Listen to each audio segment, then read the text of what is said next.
Buenas tardes, mi nombre es Diana María Relpe Dulce, residente de segundo año de anestesiología del Hospital Regional Ignacio Zaragoza. Les voy a hablar acerca de algología, consideraciones generales y vías del dolor. Para empezar, les voy a hablar acerca de la definición de dolor, teniendo en cuenta que la algología es una subespecialidad que se encarga del estudio, diagnóstico y tratamiento científico del dolor. El dolor, según la IASP, es definido como una experiencia sensorial o emocional desagradable, asociada a un daño real o potencial en un tejido, o bien descrita en términos de tal daño.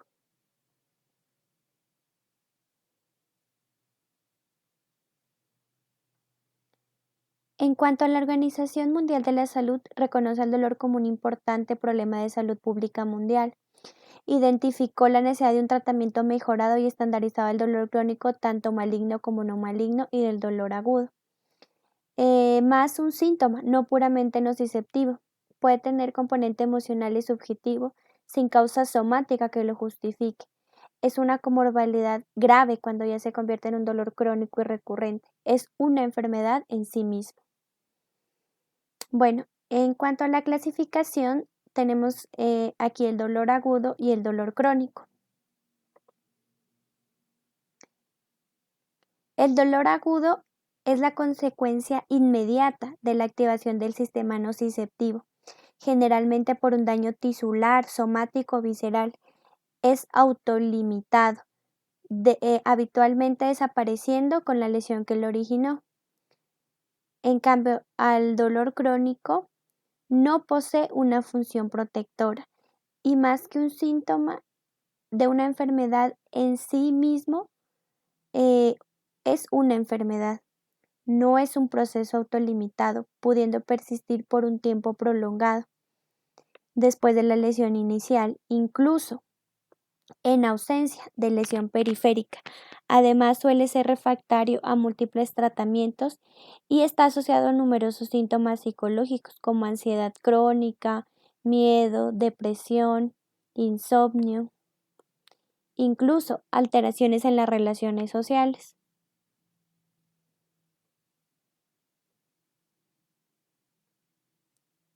En función de los distintos mecanismos neurofisiológicos que lo originan, se definen dos tipos distintos de dolor: el dolor nociceptivo y el dolor neuropático. El dolor nociceptivo aparece en los individuos y se produce por un daño somático o visceral. El dolor somático se origina por una lesión a nivel de piel, músculo, ligamentos, articulaciones o huesos. Se caracteriza por ser un dolor bien localizado, circunscrito a la zona dañada y que no suele acompañarse de reacciones vegetativas. En cuanto al dolor visceral, afecta a órganos internos, aunque no todas las vísceras son sensibles al dolor.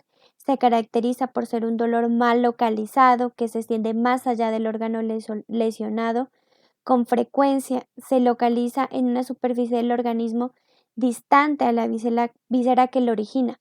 Por ejemplo, el dolor en la extremidad superior izquierda, en la angina de pecho, es lo que se denomina dolor referido. Suele acompañarse con frecuencia de reacciones vegetativas. En cuanto al dolor neuropático, llamado también anormal o patológico, aparece en una minoría de individuos y es el resultado de una lesión o enfermedad del sistema nervioso periférico central. El sistema nociceptivo se comporta de forma normal, em, existiendo una falta total de relación causal entre lesión tisular y dolor. Una de sus características más típicas y patognomónicas es la existencia de la alodinia. Aparición de dolor frente a estímulos que habitualmente no lo son. Por ejemplo, el dolor neuropático, las monoradiculopatías, la neuralgia del trigémino, la neuralgia posherpética, el dolor de miembro fantasma, el síndrome de dolor regional complejo y distintas neuropatías periféricas.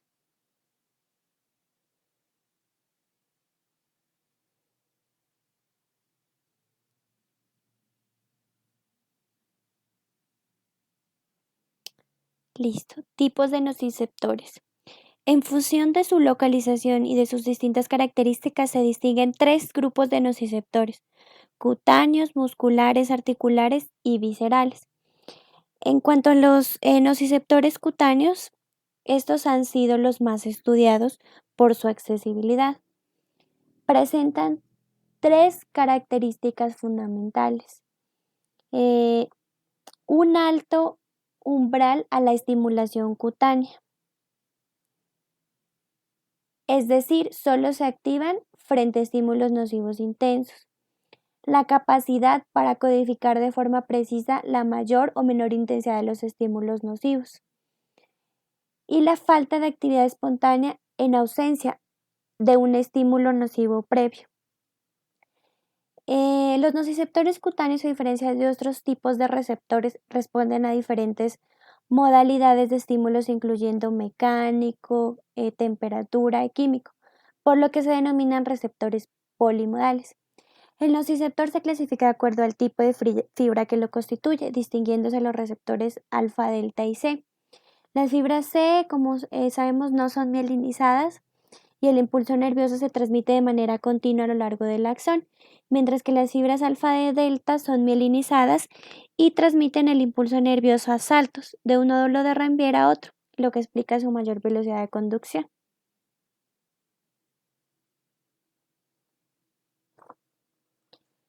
En cuanto a los nociceptores musculares y articulares,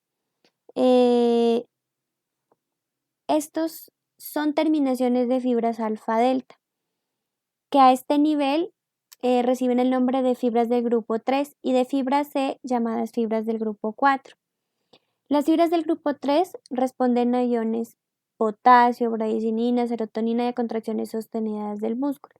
Y las del grupo 4 responden a estímulos tales como la presión, el calor y la isquemia muscular.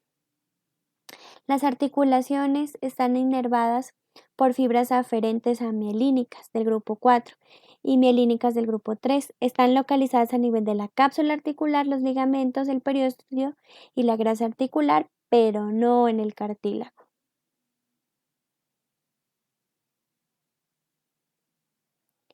Y en cuanto a los nociceptores viscerales, son los menos conocidos por la dificultad en su estudio a causa de su escasa accesibilidad. Estudios neurofisiológicos demuestran la presencia de estos tres tipos de subpoblaciones de nociceptores. Los primeros son los receptores sensoriales de alto umbral que se activan por estímulos nocivos. Los segundos son nociceptores silentes que se sensibilizan por la inflamación. Y los terceros son un grupo de nociceptores que responden a un amplio rango de intensidades de estímulos, desde estímulos inocuos hasta estímulos nocivos. En cuanto a los receptores nociceptores silentes, tenemos que representan del 10 al 20% de las fibras de la piel, las vísceras y las articulaciones. En condiciones normales no responden a ningún estímulo. Despiertan en los procesos inflamatorios o cuando se estimulan artificialmente con capsaicina y participan de modo muy significativo en fenómenos de hiperalgesia y alodinia. Aquí, como ya les habíamos mencionado, tenemos la clasificación de las fibras nerviosas.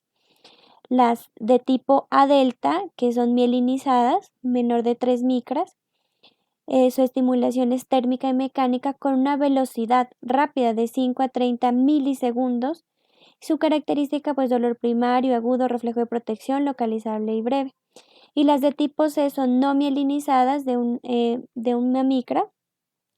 La estimulación es plurimodal, química, térmica, mecánica, una velocidad lenta de 0.52 milisegundos y su característica es un dolor secundario, sordo, tipo ardor, mal localizable y sostenido. Bueno, tenemos que saber que todas las terminaciones nerviosas, es decir, los nociceptores, no solo tienen una función receptora, sino que también son capaces de liberar neurotransmisores por activación antidrómica. Entre ellos encontramos la sustancia P, el péptido relacionado con el gen de calcitonina y el glutamato. Estas sustancias se liberan en cercanía de los vasos sanguíneos de pequeño calibre, inducen vasodilatación y extravasación plasmática con la aparición de edema. Los nociceptores transforman, por tanto, estímulos locales, como pueden ser químicos, mecánicos y térmicos, en potenciales de acción que se transmiten mediante las fibras sensoriales aferentes primarias hacia el sistema nervioso central.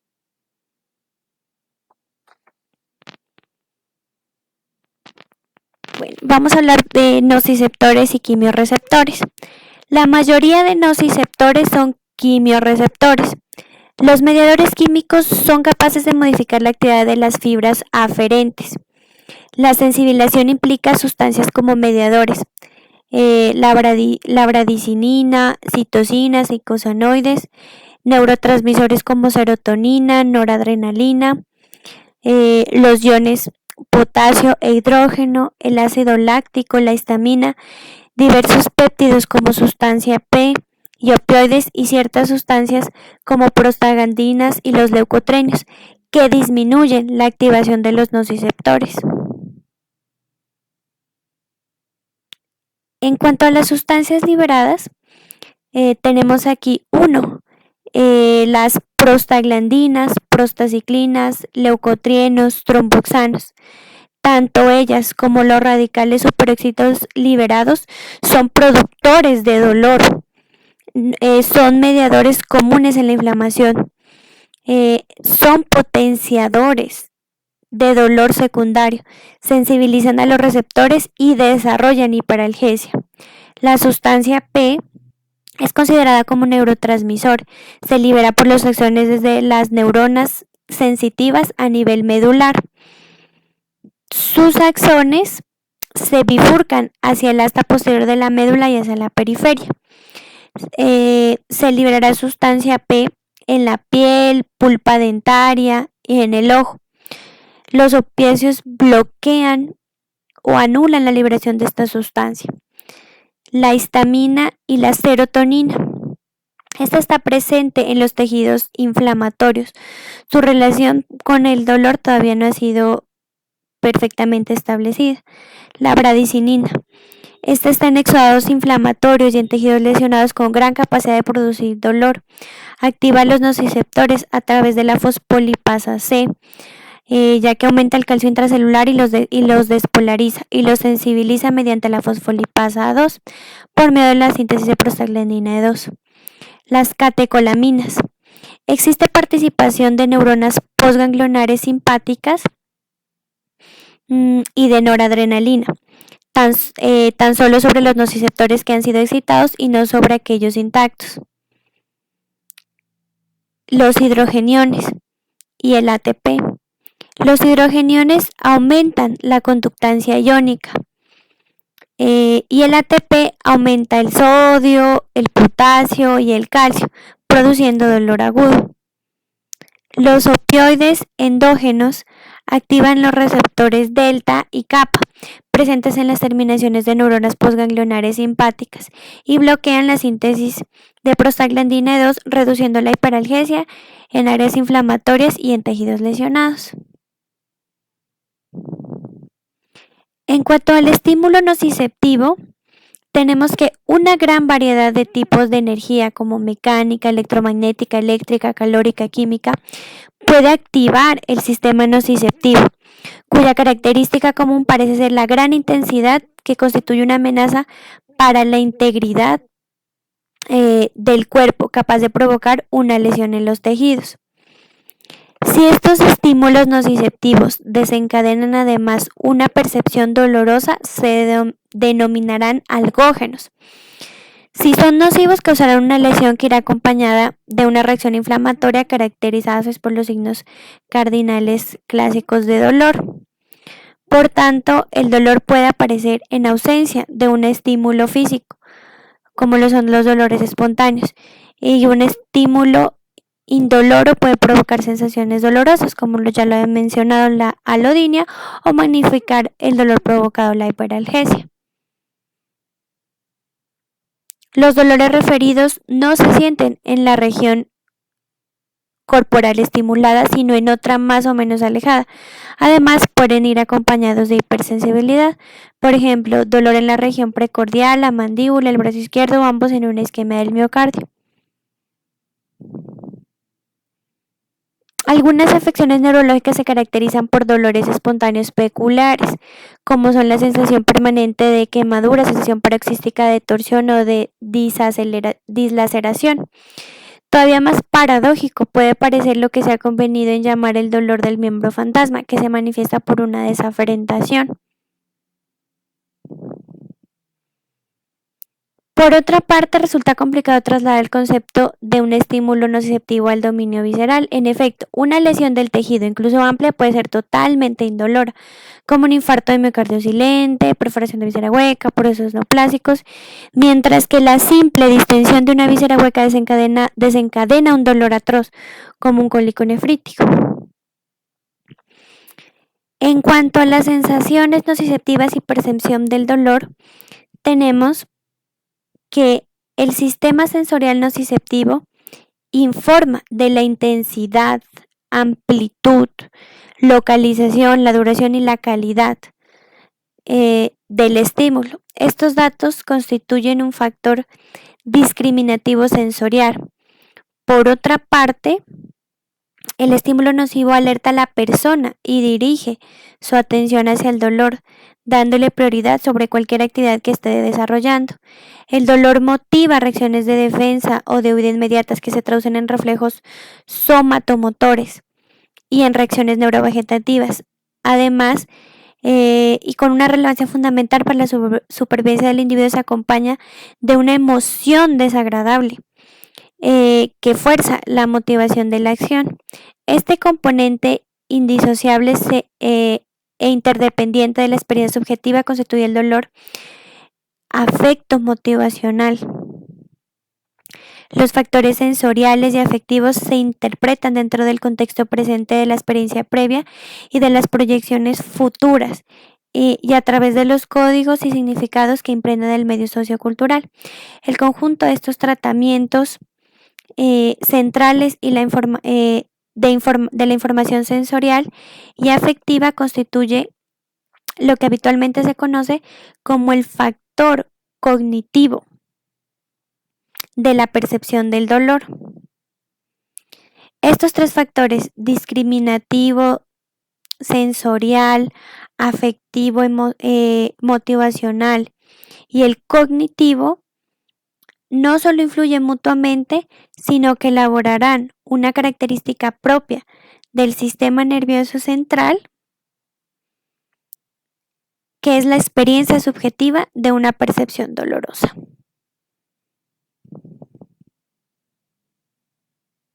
En cuanto a los mecanismos periféricos que intervienen en la nocicepción, bueno, tenemos que los nervios periféricos garantizan la transmisión centrípeta y centrífuga de tres tipos de información referidos a la somatostesia, la motricidad somática y el sistema vegetativo. Los mensajes nociceptivos se generan en las terminaciones libres amielínicas, que forman arborizaciones plexiformes en los tejidos cutáneos, musculares y articulares. A continuación, estos mensajes son transmitidos por las fibras nerviosas periféricas, que reunidas en nervios llevan los mensajes a la médula espinal, donde efectúa la primera parada.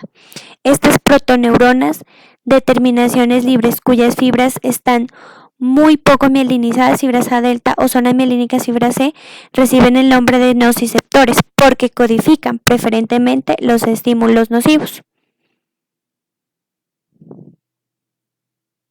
Existe un conjunto de receptores asociados a fibras de calibre fino que se activan de manera exclusiva o preferente por estímulos naturales de gran intensidad. La estimulación selectiva de las fibras finas por microestimulación eléctrica intraneural desencadena una percepción de dolor en el ser humano. Por el contrario, la estimulación de las fibras mielínicas de gran calibre, las fibras alfa-beta, solo despierta una reacción táctil.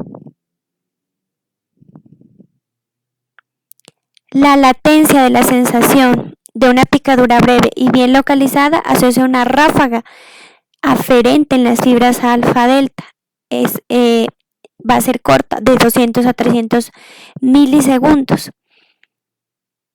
Sin embargo, el dolor que despierta una ráfaga aferente en las fibras no mielinizadas de tipo C es más tardío, de 2 a 3 segundos, y se manifiesta de forma de una sensación de quemadura más prolongada y difusa. El bloqueo de la transmisión nerviosa obtenido mediante la aplicación de un anestésico local en el nervio anula todas estas sensaciones. Bueno, hay múltiples receptores incluidos a nivel del dolor. Sin embargo, les voy a hablar acerca de un receptor muy importante, que es el receptor de capsaicina. Bueno, este receptor es un canal proteico que se abre por acción del calor. El umbral para esta apertura depende de su entorno bioquímico, del pH extracelular, y los valinoides lo sensibilizan de modo directo, mientras que diversas sustancias inflamatorias lo hacen de forma indirecta. Una vez sensibilizado, el receptor puede responder al calor ambiental. Esta característica propia explica los efectos beneficiosos del frío para aliviar determinados dolores. La entrada de calcio provoca una cadena de reacciones que no son específicas de los nociceptores, como por ejemplo amplificación del fenómeno por fosforilación del receptor a través de las proteinsinasas, exocitosis sobre todo de péptidos, y la inactivación por su desfosforilación causada por la calcineurina, a su vez dependiente del calcio-calmodulina de este complejo. Los nociceptores tienen una propiedad adicional más característica. El calcio citosólico es sobre todo de origen extracelular, ya que las terminaciones libres carecen de retículo endoplasmático. Las proteinsinasas C, como la CPK, se activan por acción de la fosfolipasa C.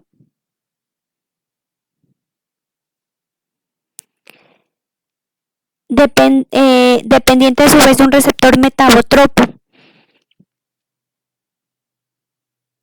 y de las tirosinsinasas del tipo TRK. Un receptor de alta afinidad para el factor de crecimiento nervioso, el NGF,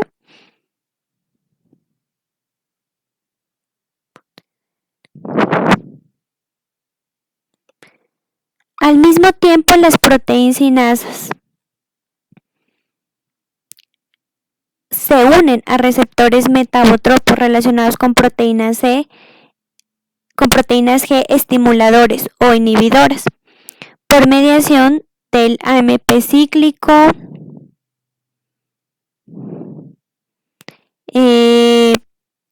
también por las prostaglandinas,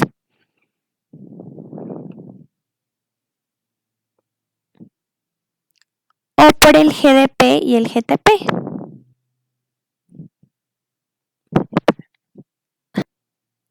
Bueno, en cuanto a receptores nocicepción e inflamación, aquí podemos ver los factores que pueden activar,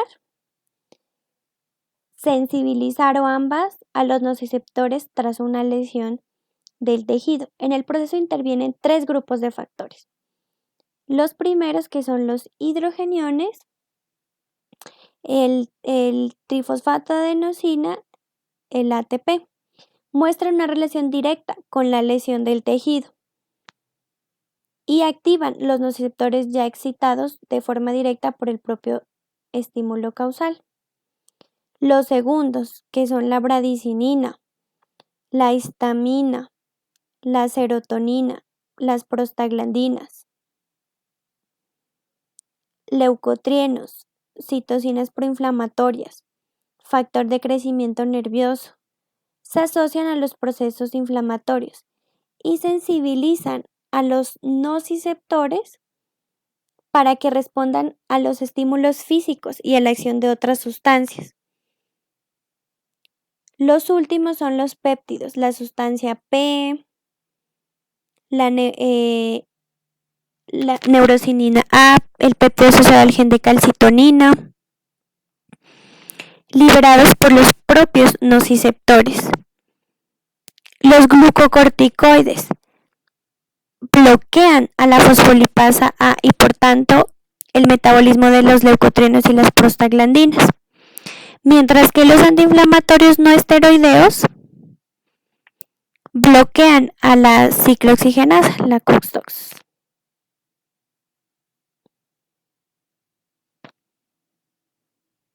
En cuanto a las cininas y cadenas de citocinas, las citocinas son ante todo proinflamatorias y hiperalgésicas, en especial la cadena de factor de necrosis tumoral, la interleucina 6, la interleucina 1b, pues induce la síntesis de ciclooxigenasa y por tanto la liberación de prostaglandinas.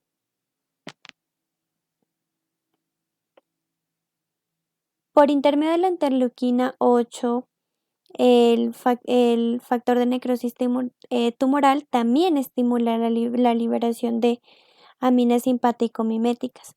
Las citocinas antiinflamatorias, sobre todo la interleuquina 1, la 4, la 10 y la 3, frenan estos mecanismos. La bradicinina activa la cascada de citocinas proinflamatorias. De esta manera estimula la liberación de ácido araquidónico y por tanto la formación de prostaglandinas. Asimismo, provoca la liberación de péptidos como la sustancia P, la neurocinina A, el péptido relacionado con el gen de calcitonina, en terminaciones libres de las fibras aferentes primarias y estimula la liberación del monóxido de nitrógeno. Además, favorece la desgranulación de los mastocitos con la consiguiente liberación de histamina y serotonina. Por último, la bradicinina interviene en la fosforilación del receptor BR1, sensibilizando a la temperatura ambiente. La bradicinina y la calicina tienen una gran afinidad por el receptor constitutivo B2, mientras que sus metabolitos activan sobre todo el receptor B1. El factor nuclear estimula la síntesis de receptor B1, casi inexistente en los tejidos normales, mientras que la activación de este factor nuclear depende de numerosos factores endógenos, en especial la bradicinina, el factor de necrosis tumoral y el factor de crecimiento nervioso.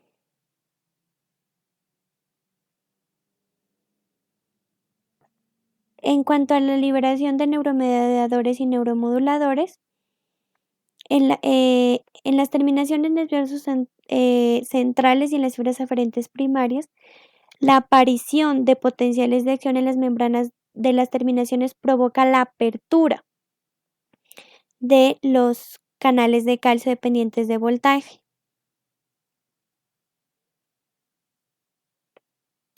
El aumento de la concentración de calcio estimula la liberación de diversos mediadores. Uno de ellos es el glutamato, que interactúa con 3 tipos de receptores posinápticos. El receptor inótropo ACI2 amino 3 hidroxi 5 metil isosaxolona AMPA y AMPA cainato, que abre el canal de sodio. El receptor metabotropo, que es el mGlu-R, que sensibiliza al receptor AMPA cainato por intermedio de una proteincinasa A, que es la pKa, y el receptor de NMDA mediante una proteincinasa C, y el receptor NMDA que abre un canal aniónico preferentemente cálcico. Por otra parte, el glutamato se libera en la hendidura sináptica, se fija en los receptores presinápticos para favorecer su propia liberación o ser captado por transportadores activos situados en las membranas de las terminaciones y de los astrocitos que la rodean. Asimismo, se liberan péptidos, sobre todo sustancia P, el complejo ligando receptor SPNK1, pasa rápidamente al interior de la cédula donde se recicla. Bajo la influencia del factor de crecimiento nervioso, en los fenómenos inflamatorios periféricos se sobreexpresa el factor neurotrófico derivado del encéfalo, que se une a un receptor de alta afinidad de tipo tirosinasa B para fosforizar el receptor NMDA por intermedio de una PKC. El conjunto de estos fenómenos, controlado sobre todo por la concentración de calcio presináptico, depende de numerosos mecanismos que favorecen o inhiben la liberación de neuromediadores y neuromoduladores.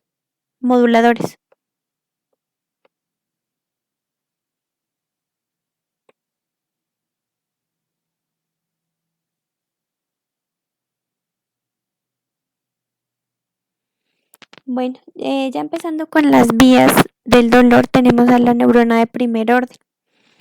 Las fibras aferentes primarias que inervan los nociceptores periféricos tienen sus cuerpos celulares en los ganglios raquídeos, alcanzando sus ramas centrípetas la médula espinal a través de raíces dorsales y terminando en la sustancia gris del asta posterior. Por tanto, la primera neurona de las vías del dolor tiene su extremo distal en la periferia, el cuerpo en el ganglio raquídeo y el extremo proximal en el asta posterior de la médula espinal.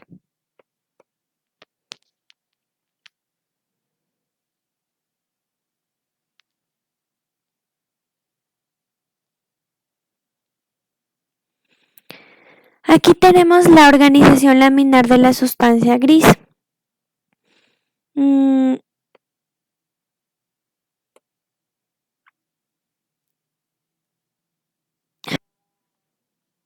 Los patrones de terminaciones de las fibras aferentes primarias y los lugares de localización de los somas de origen de las vías sensoriales ascendentes. La localización anatómica en la médula espinal de los distintos tipos de neuronas y de las terminaciones de las fibras aferentes se suele hacer con referencia al esquema laminar de Rexet, por la cual la sustancia gris está dividida en 10 láminas o capas, de las cuales las 6 primeras láminas constituyen el asta posterior de la médula espinal. Aquí está la primera, la segunda, la tercera, la cuarta, la quinta y la sexta. Aunque funcionalmente la lámina 10, situada alrededor del canal central, también puede ser incluida. Las terminales axónicas de la primera neurona siguen un patrón característico en función del tipo de receptor. Las fibras aferentes mielínicas de grueso calibre, alfa-beta, que están conectadas a mecanorreceptores cutáneos de bajo umbral, terminan en las láminas 3, 4, 5, que es denominado el núcleo propio, y en la porción dorsal de la lámina 6. Las fibras alfa-delta terminan fundamentalmente en las láminas 1, la zona marginal y 5, mientras que las fibras tipo C terminan en la lámina 2, ipsilateral. Aunque unas pocas poseen terminaciones en la zona ventral de la lámina 1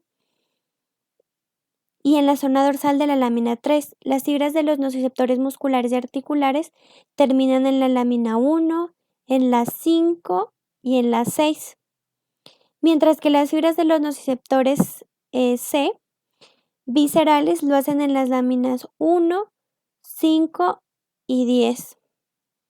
Por tanto, la lámina 2, la sustancia gelatinosa de Rolando, recibe únicamente terminaciones de nociceptores cutáneos de fibra C7.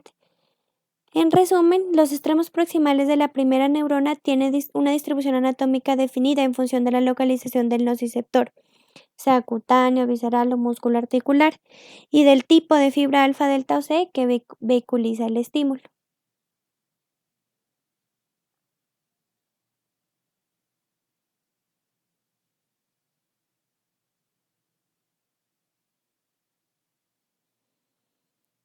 Hablando ya de las neuronas del segundo orden, tenemos que la mayor parte de las neuronas nociceptivas de la médula espinal se encuentran situadas en la zona de terminación de las fibras aferentes, conectadas con nociceptores en las láminas 1, 2 y 4.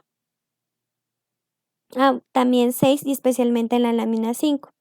Tradicionalmente se han considerado dos grupos de neuronas nociceptivas teniendo en cuenta las características de sus aferencias cutáneas. Las neuronas activadas exclusivamente por fibras aferentes de bajo umbral se denominan mecanorreceptoras o de clase 1. Las neuronas de clase 2 estas neuronas están activadas por estímulos aferentes de bajo umbral no nociceptivos, así como por aferencias nociceptivas. Por este motivo también se denominan multirreceptoras o de amplio rango dinámico, las ARD. Y las de clase 3 son neuronas activadas exclusivamente por aferencias nociceptivas, también denominadas nocireceptoras, NR. Bueno, aquí tenemos las características de las diferentes neuronas del asta posterior implicadas en la transmisión nociceptiva, las que les hablé anteriormente, las de clase 1, las de clase 2, las de clase 3, y también tenemos que hay otras células del asta posterior. A nivel de la sustancia gelatinosa, en la lámina 2 se encuentran células de pequeños campos receptores que habitualmente se inhiben por estímulos de elevada intensidad y en cambio se estimulan por el tacto. Parecen estar implicadas en la inhibición de otras neuronas nociceptivas. En las láminas 6 y 7 existen una elevada concentración de células complejas que se caracterizan por poseer pequeños campos receptores con frecuencia bilaterales y que con frecuencia se activan o inhiben en función del tipo de estímulo.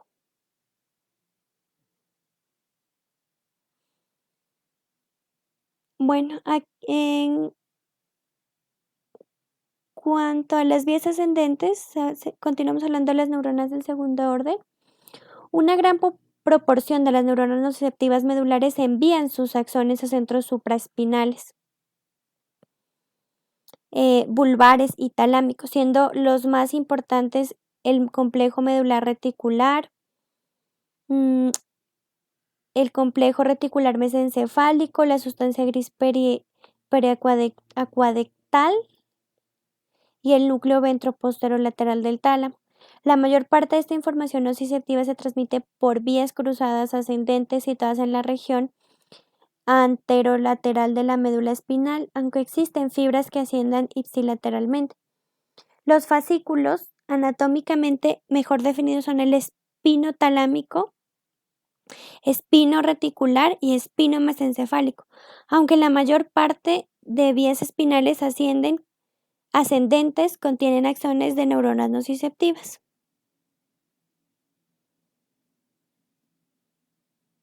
En cuanto a las neuronas de tercer orden, los mecanismos tálamo-corticales, tenemos que tener en cuenta que la sensación de dolor comprende dos componentes distintos, el discriminativo sensorial y el componente afectivo. Los elementos discriminativos sensoriales están mediados principalmente por el complejo ventrobasal del tálamo y por la corteza somatosensorial.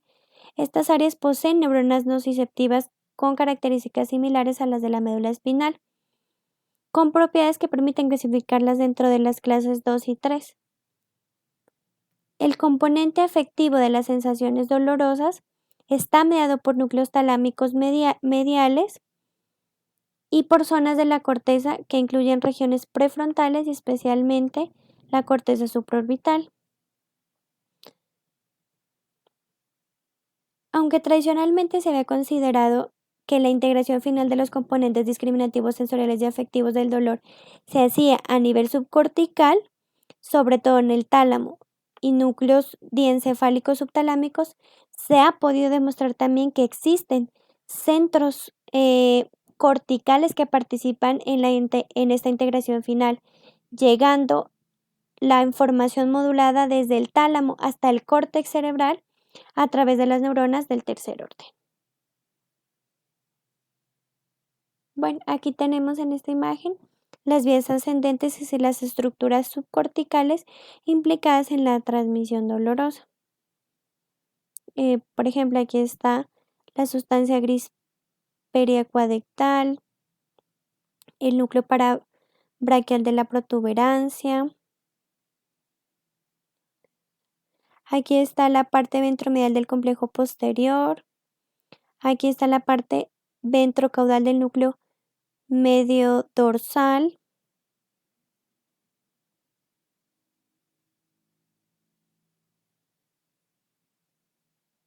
Entre otros.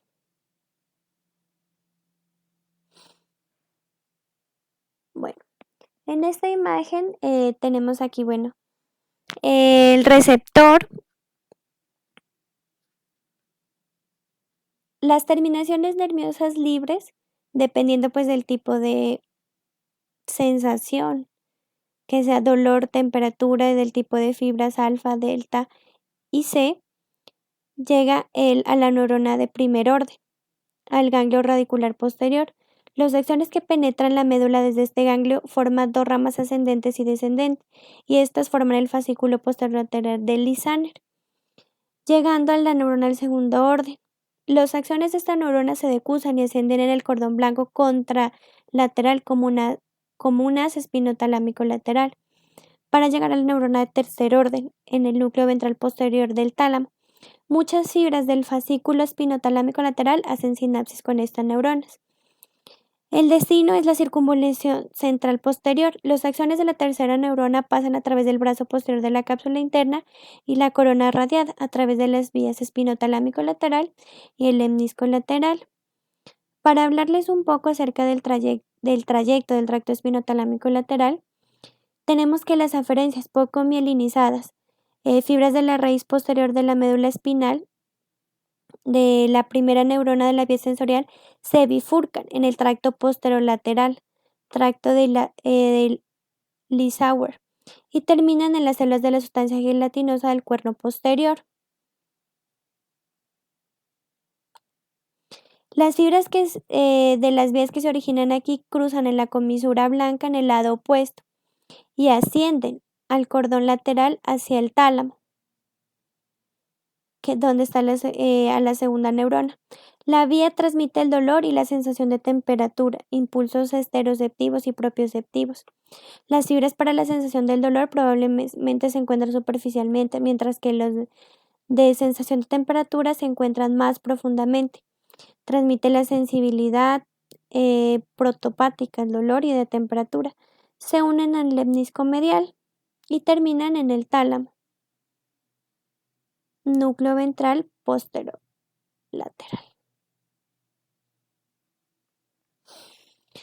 En cuanto a las estructuras supraespinales o centros superiores, tenemos que los centros superiores implicados en la nocicepción están formados por la formación reticular vulvar,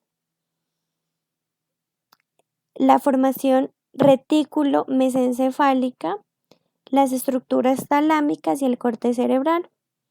La formación reticular vulvar es una zona de control e interacción de diversos sistemas que integra la vigilancia, la respiración, la regulación cardiovascular, la motricidad, la nocicepción. La formación retículo-mesencefálica es la interfaz entre los mecanismos de dolor y los relacionados con la amígdala y el hipotálamo. Está implicada en reacciones emocionales, reacciones comportamentales, reacciones neuroendocrinas, liberación de hormonas de estrés. Las estructuras talámicas, centro de convergencia de numerosas vías, es una organización compleja. La vía ventroposterolateral participa en la transmisión de información y análisis de estímulos en relación con duración, intensidad y localización. El tálamo proyecta a áreas corticales o elabora reacciones motrices y emociones. Y el corte cerebral, el papel del córtex en el dolor es objeto de controversia aún.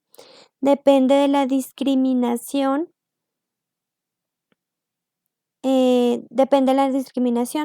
El córtex somestésico es una proyección de neuronas ventroposterolaterales del tálamo. El córtex singular e insular pertenecen al sistema límbico y participan en la génesis de las emociones. En cuanto a la modulación de los mensajes nociceptivos, tenemos que el gran centro modulador es el asta posterior. Como sistemas moduladores encontramos las proyecciones de fibras centrípetas de grueso calibre, las periféricas, y las descendentes desde niveles superiores encefálicos como las de la sustancia gris periaqueductal y del bulbo rostral ventromedial, que proyectándose sobre las neuronas de conducción modifican su actividad. Tenemos aquí el GABA y la glicina, que inhiben tanto el efecto excitador de las fibras gruesas alfabetas como a estas neuronas. La serotonina. Su disminución o depresión por lesión de los núcleos del sistema nervioso central ricos en esta sustancia disminuye el umbral doloroso y produce hiperalgesia. Se encuentran en el núcleo magno y reticular del RAFE. La estimulación de estos núcleos produce analgesia y liberación de serotonina en el asta posterior de la médula. Las catecolaminas producen analgesia dependiente de la actividad de los receptores alfa-2 presinápticos. Los péptidos opioides endógenos, o también llamados POE. Los primeros descritos fueron la leucina y la metionina. También las beta-endorfinas. Estas se encuentran en el sistema nervioso central como neuromoduladores. Tienen gran afinidad por los receptores opioides y al unirse a ellos se produce su acción inhibidora. Disminuye el paso de sodio a través de su membrana. También inhiben la liberación de sustancia P por las fibras A delta y C.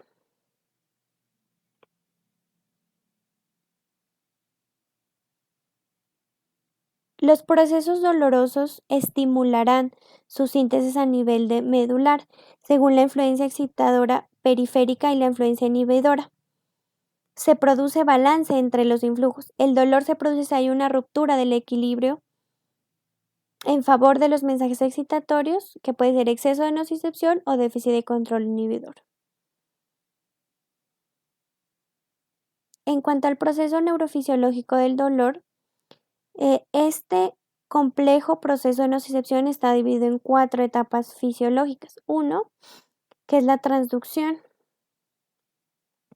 A través de los nociceptores terminales especializadas que registran sensaciones térmicas, mecánicas o químicas. La activación ocurre cuando el estímulo tiene la suficiente duración para estimular o dañar el tejido con la consecuencia de liberación de sustancias algógenas, como bradicinas, sustancia P, prostaciclinas, potasio, entre otras. La transmisión. Una vez activado el estímulo se convierte en un impulso nociceptivo, transmitiéndose por las fibras nerviosas A beta, A delta y C, estimulando las áreas 2 y 3 de las láminas de Rexet. 3, que es la modulación. Las fibras llegan hasta el asta dorsal de la médula. Los sistemas de modulación pueden ser simpáticos, colinérgicos, serotoninérgicos, corticales y límbicos, y ser afectados por fenómenos de inhibición, convergencia, térmicos y químicos en espacio, tiempo e intensidad. Y la percepción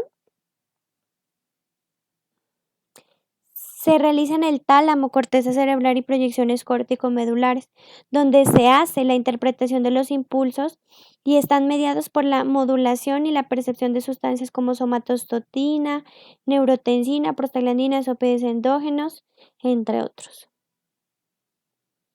Y por último, les voy a hablar acerca de la plasticidad de la actividad neuronal. Bueno, como sabemos, en condiciones fisiológicas normales, un estímulo nociceptivo no solo activa de manera patente un grupo de neuronas, sino también de modo subliminal, un numeroso conjunto de neuronas adyacentes en las que la despolarización será insuficiente para que emitan potenciales de acción.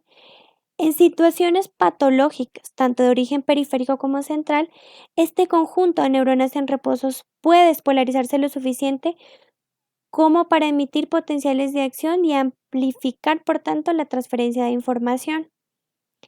La sensibilización de los mecanismos excitadores o la deficiencia de los mecanismos inhibidores producirá a su vez un aumento en la actividad y del tamaño de la población de neuronas activadas por el foco doloroso. Esta información elaborada en la médula se transmite de inmediato al cerebro, donde se descodifica en forma de hiperalgesia. Por tanto, la hiperalgesia secundaria podría explicarse por un aumento en la convergencia de los impulsos aferentes periféricos hacia las neuronas del asta posterior, con la consiguiente hiperexcitabilidad neuronal. Este mecanismo de sensibilización central reforzaría entonces los mecanismos periféricos de reclutamiento suplementario de las esferas adyacentes en el foco primario basados en el reflejo accional. Por otra parte, la deficiencia de los mecanismos inhibidores podría permitir que estímulos anodinos provoquen una considerable actividad neuronal. Esta información elaborada en la médula y transmitida después al cerebro se descodificaría en forma de alodinia. Los fenómenos de somatización espacial se complementan con otros de somatización temporal. Desde un punto de vista experimental, cuando un estímulo nociceptivo se repite con una frecuencia rápida mayor a 0.3 Hz, la respuesta neuronal aumenta de un estímulo al siguiente, al menos en las primeras respuestas. El origen de este fenómeno denominado de wind-up debe buscarse en el hecho de que los potenciales postsinápticos generados por la activación de las fibras C son lentos y que por tanto la llegada de un nuevo impulso aferente produce su efecto antes de que la membrana de la neurona haya recuperado por completo su potencial de reposo. Así, la sucesión de impulsos aferentes se traduce en una despolarización cada vez mayor. Gracias.